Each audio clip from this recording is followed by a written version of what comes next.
m'appelle Élise Demers, je suis conseillère à la participation citoyenne et à la formation pour la table de concertation des forums jeunesse régionaux du Québec. Ça fait près de 5 ans que je travaille pour cette organisation-là, mais j'ai plus de 15 ans de bénévolat à mon actif comme bénévole moi-même aussi. On m'a invité à venir parler du bénévolat chez les jeunes et d'expliquer en quoi ça représente un défi pour les organisations de recruter des bénévoles jeunes.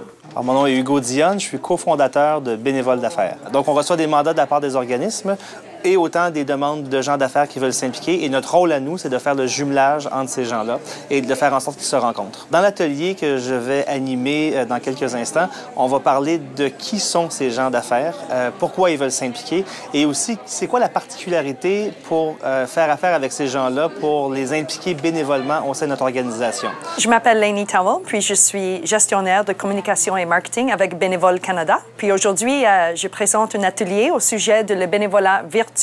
Je m'appelle Bernard Dagenet, je suis professeur au département d'information et de communication à l'Université Laval. Et on m'a demandé de donner aux gens qui sont dans la salle une idée de comment on construit un plan de communication. Dans le domaine du bénévolat, les tâches sont lourdes, les missions sont diversifiées. Une des difficultés du bénévolat, qui est souvent du non-dit, c'est que ceux qui gèrent les bénévoles sont des gens qui sont payés pour gérer des gens qui ne sont pas payés. Et donc, il faut se mettre dans la tête des gens à qui on demande des efforts et qu'on a tendance à vouloir réprimander parce qu'ils ne font pas bien, qu'ils ne sont pas assidus, alors que ce sont des bénévoles. Donc, il y a dans le bénévolat une relation dans les équipes, avant même de faire le plan de communication, une relation entre les gens qui vont agir sur le terrain et ceux qui vont, en quelque sorte, penser les faits et gestes du terrain. Pour rendre le bénévolat intéressant, accessible, je pense qu'il faut, premièrement, il faut déjà re-questionner le terme. Du côté des forums jeunesse régionaux, on parle beaucoup de participation citoyenne. Donc, dans le terme participation, on pense qu'il y a peut-être quelque chose qui va rejoindre aussi les jeunes. C'est plus large que juste du bénévolat parce que la participation citoyenne, c'est global. C'est autant voter que s'exprimer sur la place publique pour défendre nos opinions que d'ensuite aller s'impliquer pour faire avancer notre cause. Le bénévolat virtuel est vraiment quelque chose qui intéresse tout le monde, je crois. C'est vrai, peut-être si tu habites dans une communauté loin où tu n'as pas les moyens de transport ou si peut-être tu es quelqu'un de mobilisation réduite, c'est sûr que c'est une bonne opportunité pour toi. Par exemple, la traduction, écrire des textes, les médias sociaux. Tu peux même faire partir d'un conseil d'administration, par exemple. Tu peux avoir des réunions en utilisant les outils, par exemple Skype ou des choses comme ça. Alors, ce n'est pas simplement...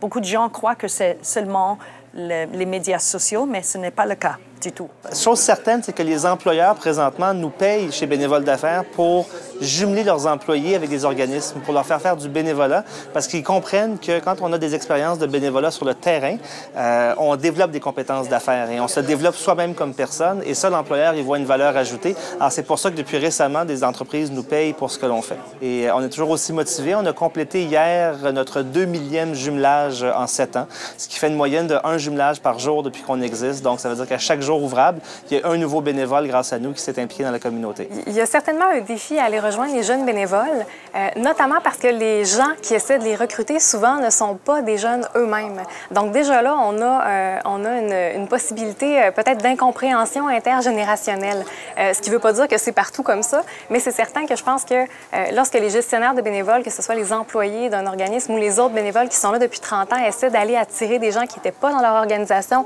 c'est nécessairement un défi. C'est un défi de recruter tous les bénévoles, tous les types d'âge, mais pour les jeunes, je pense qu'il y a peut-être un défi supplémentaire là, au niveau de la communication puis au niveau de la compréhension de leur réalité aussi. Pour un jeune qui s'implique ou qui fait du bénévolat ou qui s'engage, peu importe le terme qu'on retient, ça a plusieurs apports extrêmement positifs. Premièrement, ça peut avoir un apport de mieux apprendre à se connaître ses forces, ses intérêts. Fait que ça a un effet qui est orientant. On cherche à aider les jeunes à choisir une carrière, à choisir un domaine d'activité pour plus tard, s'engager, s'impliquer, faire du bénévolat. C'est en ligne directe avec cet objectif-là. Ça leur permet de se connaître, de connaître des domaines qu'ils ne connaissaient pas, de peut-être faire un choix de carrière plus éclairé. Aussi, pour d'autres jeunes, ça peut leur permettre de prendre une expérience concrète qu'ils vont ensuite pouvoir inscrire sur leur curriculum vitae. Moi, j'étais allée à l'atelier, ça parlait beaucoup du bénévolat sur les jeunes. Ils demandaient des questions, puis on levait un carton si on était d'accord ou pas d'accord. Puis c'était vraiment intéressant parce qu'on voyait la réalité, là. Moi, j'ai fait du bénévolat virtuel il y a quelques semaines passées. Il y a une compagnie de danse locale à Ottawa, là où j'habite. Puis, ils voulaient que j'écris un communiqué de presse pour eux. Alors, j'ai fait ça. J'ai fait le travail dans mon salon, sur mon ordinateur.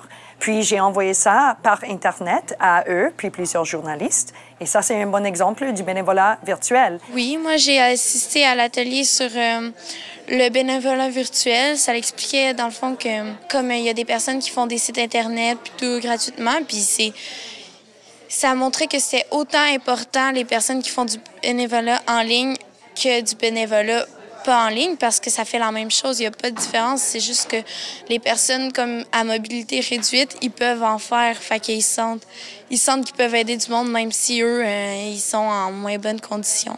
À titre personnel, j'ai commencé à m'impliquer à 12 ans. J'en ai 42. Ça fait 30 ans aujourd'hui que je suis bénévole, que ce soit à l'école ou que ce soit avec la garderie de mes enfants ou à la Jeune Chambre de commerce. C'est une seconde nature, c'est une passion. C'est les gens que je rencontre qui, dans toutes ces occasions de bénévolat, qui font en sorte que je peux pas arrêter d'en faire. Si ça arrêtait, je retrouverais autre chose à faire ailleurs. Je pense que les gens d'affaires se sont toujours impliqués dans la communauté, du moins ça remonte à il y a très longtemps. Et les gens s'impliquent parce qu'ils veulent être utiles, ils veulent contribuer. Et ça, je pense que ça rend heureux fondamentalement. Alors les gens d'affaires ou pas d'affaires, c'est la même chose. Le besoin est le même, l'intérêt est le même. Et le défi, c'est de trouver un endroit où on peut être utile, où on est passionné par la cause et où on a besoin de nous. Parce qu'on apprend plein de choses en aidant les autres. On apprend d'abord l'existence de la vie. Et que la vie, on pense que tout le monde vit comme nous, alors que quand on travaille en bénévolat, on se rend compte que les univers que l'on côtoie, ce sont des univers qui sont parfois différents. Parfois, ils peuvent même nous être hostiles a priori, et on apprend la richesse qu'il peut y avoir derrière chaque individu, derrière chaque milieu, et aussi la dynamique qu'il peut y avoir entre des gens que l'on pense mal pris, alors qu'ils ne sont pas mal pris, ils sont dans des situations particulières qui les rendent vulnérables, mais qui ont plein de ressources et surtout plein d'énergie et beaucoup d'âme.